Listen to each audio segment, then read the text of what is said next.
diferente de zero e x menos c não, x menos zero menor que delta, maior que zero, é claro que quando eu escrevo isso, eu já estou supondo que o x é diferente de zero. Então é redundante, né, você botar x diferente de zero, tá certo? X menos zero menor, isso aqui implica o quê? Implica o módulo de x menor que delta, tá certo? Mas quem é o delta? Quem é o delta? 1 sobre raiz enésima de c, tá certo? Mas isso implica o seguinte, ó, repare que x é positivo, né? Desculpe, x não é positivo não, x é diferente de zero, porque o módulo de x menos zero é módulo de x. Como o módulo de x é positivo, x é diferente de zero. Então eu tenho uma desigualdade de números positivos aqui, porque aqui eu tenho um módulo de x. O módulo de x é positivo, tá certo? Tá bem, para ficar bem claro. Isso implica o zero menor que... Se eu escrever assim, eu não preciso falar tanto. Menor que o módulo de x, menor que o quê? Que 1 sobre a enésima de c. Agora ficou melhor. Aí uma desigualdade de números positivos, quando eu inverto, a desigualdade inverte, né? Então isso implica o quê?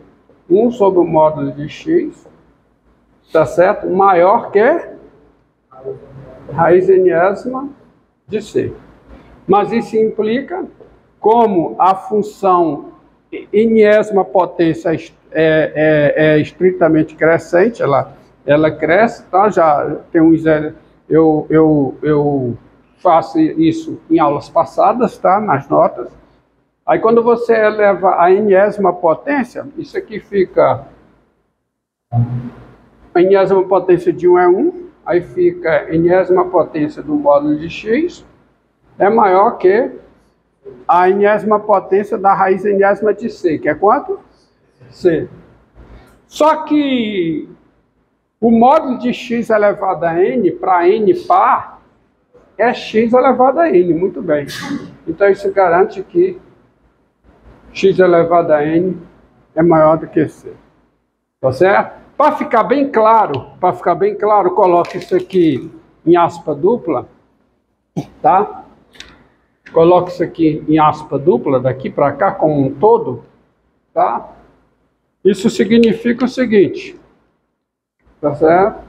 A conclusão é que, para ficar como bem evidente, quer dizer o seguinte, 0 menor que x menos 0 menor que delta implica o quê? Tá? Implica 1 sobre x elevado a n maior que c, para você olhar para cá, tá? Ou seja, o que eu provei? Eu provei que, dado C positivo, ó, dado C positivo, existe um delta positivo, quem é esse delta? Quem é, né, esse delta positivo que existe? Quem é? E não é o delta, não cabe aqui artigo definido, é um delta. Quem é esse delta? Está aqui, 1 sobre raiz enésima de c.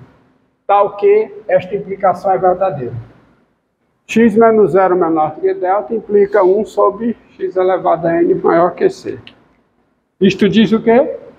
Mudando a definição, isto diz que 1 sobre x elevado a n, o limite disso com x tendendo a zero é em mais infinito. E eu escrevo assim, ó, limite de 1 sobre x elevado a n com x tendendo a zero é igual a quê? Mais infinito. Tá certo? Tá bom? Quando você tem isso aqui, faltou até, quando você tem isso aqui, você escreve como? Você escreve que mais infinito é o quê? É o limite de f de x com x tendendo a p. Tá? A melhor maneira de, se você quer expressar isso, é que com x tendendo a p, f de x explode positivamente. Não diga que Quando isso acontece, que para isso acontecer, com x tendendo a p, f de x tem que crescer. Não diga só, porque f de x pode crescer, e com x tendendo a p, o limite não ser mais infinito. Aqui explode, tá certo? E a definição tira qualquer possibilidade de mau entendimento, de má interpretação, tá certo? Entendeu? Olha aqui, ó. Quando para cada c positivo existe um delta, tal que se o x está na vizinhança aberta e estrita de P de raio delta no domínio da f, f de x é maior que c. E, portanto, se isso aqui acontece, significa o quê? Que eu posso fazer o valor f de x ficar tão grande quanto eu queira, bastando para isso escolher o x suficientemente próximo de P. Como aqui, ó. Se eu, dado um C, o que é suficiente para que 1 sobre x elevado a n seja maior que C? É suficiente que o módulo de x seja menor do que 1 sobre a raiz enésima de C. Então, o limite de 1 sobre x elevado a n, com x tendendo a zero, é mais infinito. Você coloca uma tabela, se você coloca uma tabela aqui, ó, você tem talvez um efeito visual, tá? Por exemplo, tá aqui o x, tá? Tá aqui, ó, 10 elevado a menos 3, tá certo? Pegue n igual a 2, por exemplo, n igual a 2. Então, quem é 1 sobre x ao quadrado, n igual a 2, ó. Se você pega 10 elevado a menos 3, quem é 1 sobre x ao quadrado? Quem é? 10 a sexta. Tá tendo, ó, pegue 10 elevado a menos 9. Quem é 1 sobre x ao quadrado? 10 a quanto? 18. 10 elevado a menos 30. Quem é 1 sobre x ao quadrado? 10 elevado a 60. Ou seja, isso está tendendo a zero. E o que acontece com isso? Vai a mais infinito e tende a mais infinito. Aqui faz sentido você escrever isso. Tá? Entendido? Então, se o n é par, grave bem isso. Se o n é par, qual é o limite de 1 sobre x elevado a n com x tendendo a zero? Mais infinito, tá? Mas tem também limite lateral. Tá? Limite lateral não convém modificar aí, não, é melhor escrever de novo.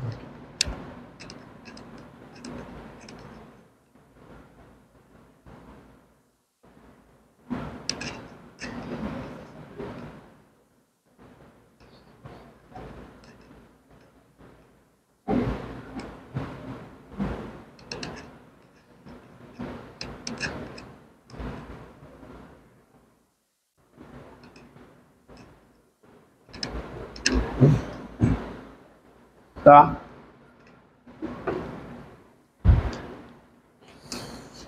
Definição.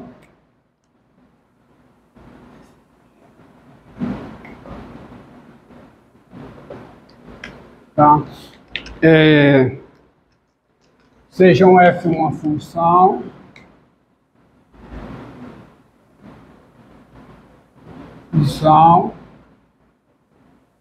e P o número real. Nós dizemos que limite de f de x com x tendendo a P pela direita é mais infinito quando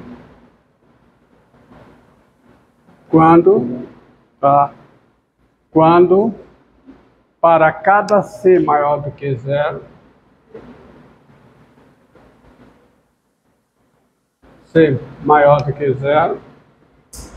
existe, tá?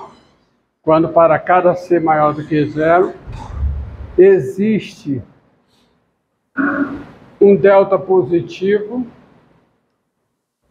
tal que x no domínio da F e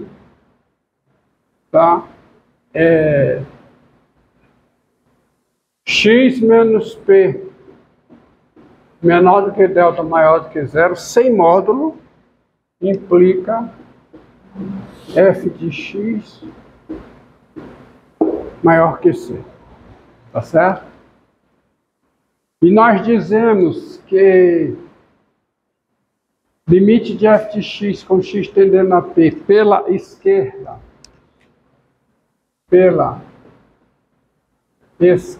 é mais infinito quando para cada c positivo existe um delta positivo tal que p menos x maior que zero, menor que delta. E se p menos x é maior que zero, é porque o x é menor que p. Tá? O x está tendendo a p pela esquerda. Implica isso aí. Agora, convém aproveitar aqui, ó, essa definição, sejam f uma função e p um número real. Nós dizemos que o limite de f de x com x tendendo a p é menos infinito quando para cada c negativo existe delta positivo, tal que isso implica menor que c. Tá? Aí é o contrário. Ela explode negativamente. E como é que você escreve isso aqui? Como é? Menos infinito é o limite de f de x com x tendendo a p. Tá bom? Aqui, com isso aqui, pela direita, você escreve como? Você escreve limite de f de x com x tendendo a p pela direita é igual a quanto? Mais infinito. E se for pela esquerda, é assim. Ó. Tá certo? E eu aproveito isso aqui para escrever. Seja o f a função e p o número real. Nós dizemos que limite f de x com x tendendo a p pela direita é menos infinito quando para cada c positivo existe delta positivo, tal que isso aqui é menor que c. Tá bom? E aí, mesma coisa, menos infinito, mas se isso aqui for, então você escreve menos infinito, mais menos infinito, aí tem todas as combinações possíveis, tá? Isso que eu estou dando aqui, essas definições, é o que nós chamamos de limite infinito no finito. Limite infinito, quer dizer, a resposta do limite é mais infinito ou é menos infinito. No finito. Tá certo? Agora, o que eu farei aqui, há muitas proposições, várias proposições que você tira daqui. Você for anunciar tudo e demonstrar um calhamaço de proposições, e eu vou só colocar aqui algumas situações e procurar trabalhar com a intuição de vocês, porque a intuição ela é justificada por várias proposições, mas eu vou aqui focar na intuição. Olha aqui, começamos por essa daqui, ó.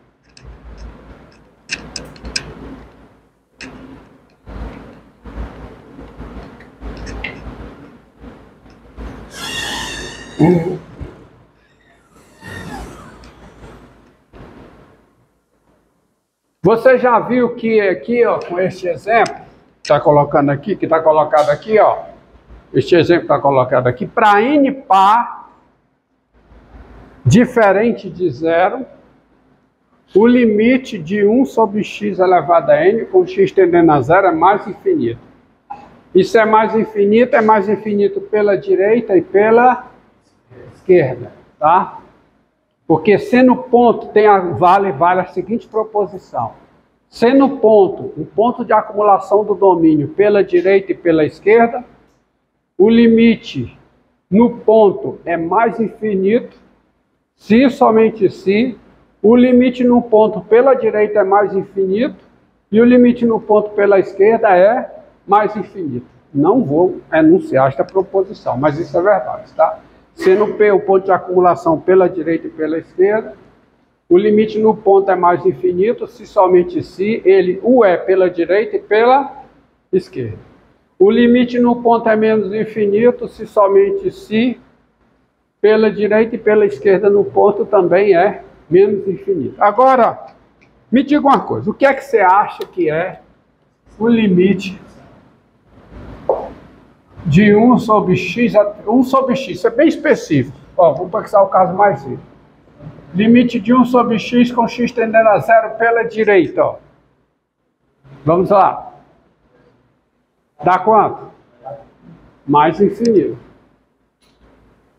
Mas, limite, quando x tende a zero pela esquerda, de 1 sobre x. Agora é x tendendo a zero pela esquerda, x é negativo. Aqui x é negativo. Então, o que acontece com 1 sobre x? Explode, mas explode, quer dizer, mais infinito por valores negativos. Então é menos infinito. De fato, se você colocar um n aqui,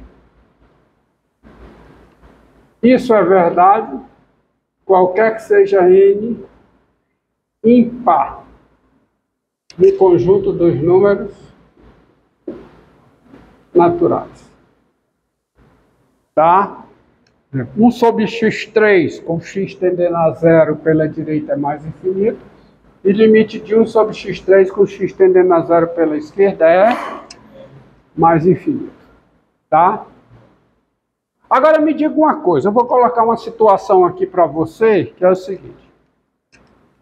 Suponha que o limite com x tendendo a p de f de x é menos infinito e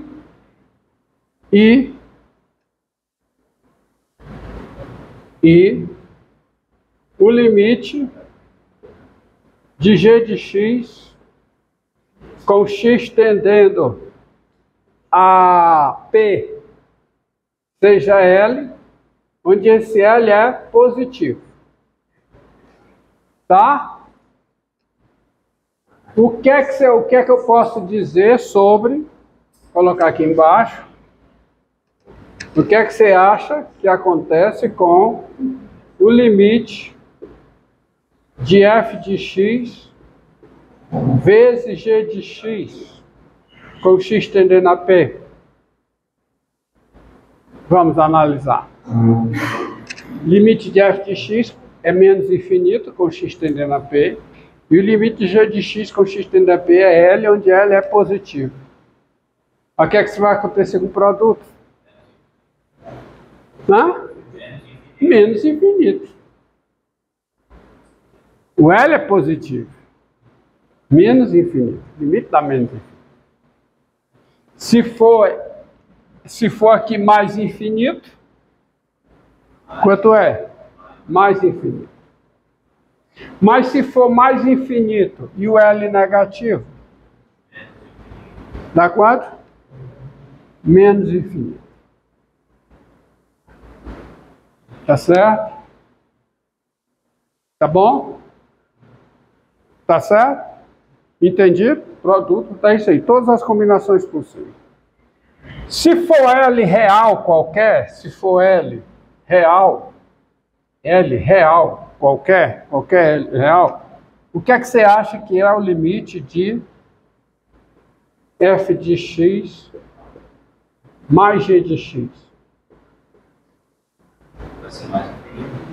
Com o limite sendo mais infinito. O que é o limite da soma? O que é que você espera? O que é que a intuição diz? Mas, enfim, e a intuição funciona. Tudo isso se prova por epsilon e delta. Agora, imagine eu ficar provando todas as combinações possíveis aqui, são muitas. Tá? A gente não anda no cálculo. Cálculo é limite, mas não vai